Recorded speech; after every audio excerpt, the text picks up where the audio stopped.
सोलापूर भाजपा लोकसभेचे अधिकृत उमेदवार राम सातपुते यांच्या प्रचारार्थ आज सोलापूर शहरातील वल्ला ग्राउंड येथे उत्तर प्रदेशचे खूंखार मुख्यमंत्री म्हणून ओळखले जाणारे योगी आदित्यनाथ यांचा आज प्रचार सभा आहे, मोठी सभा आहे। तुम्ही पाहू शकता हा सभा मंडपामध्ये कशा प्रकारे भाजपा कार्यकर्ते मोठ्या संख्येने गर्दी केलेली आहे। हाऊसफुल हा सभा आणि या सभा मंडपामध्ये गर्दी झालेली आहे। जो आपण चहूकडे पाहिला असाल तर फक्त भगवाधारी हा दिसत आहे, हातामध्ये कमळ आणि नरेंद्र मोदी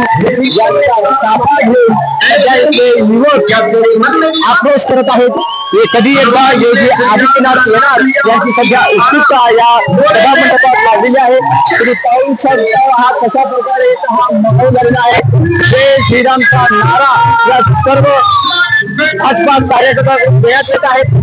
हा जर परिसर पाहिला असाल, हा महिला असल्या किंवा या साईडच्या तुम्ही पाहू शकता पूर्ण भरगच्च इथे खुर्च्या हाऊसफुल हा झालेला आहे सभा मंडप। फक्त वेळ आहे, आतुरता आहे ती फक्त योगी आदित्यनाथ यांची। जर आपण मुख्य गेटकडे जर पाहिला असाल तर इथे मोठ्या प्रमाणात गर्दी झालेली आहे। तर या ठिकाणी महिलाही काही प्रमाणात जय श्रीरामचे नारे देत आहेत।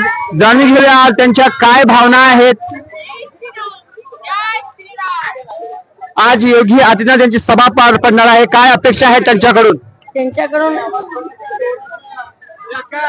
बोला लवकर बोला। जय श्रीराम त्यांनी आल्याबद्दल फार आनंद वाटतो। त्या बाबतीत आम्हाला काय सांगू असं काय वाटतं ना, तेवढा आम्हाला आनंद वाटू लागला। आज योगीकडून काय अपेक्षा आहे, काय भाषण करतील? सोलापूरचे प्रश्न उठवतील की काँग्रेसवर हल्लाबोल करतील? काँग्रेसवर हल्ला बोलतील नको, ते काँग्रेसच नको आपल्याला। काय नाव काढायचं त्यांचं, आपल्या भाजपच्या बद्दल अभिनंदन सांगितलं पाहिजे। कुठून आलात आपण? भद्रावती पेठेत। ठीक आहे, आपण कुठून आलात? आदर्शनगर। कशा प्रकारे आपण सपोर्ट करताय भाजपाला? आता आमचं पोरं शिकलेलं आहे, शिकून त्यांनी सोलापूर सोडून गेले। सोलापूर आपलं एवढं महान आहे की कोणाला पण ठाऊक नाहीये। आमचं पोरं शिकले इथेच राहायला पाहिजे, IT पार्क व्हायला पाहिजे। आपकी बार मोदी सरकार 400 पार करत आहे, काय म्हणाल? जय श्रीराम।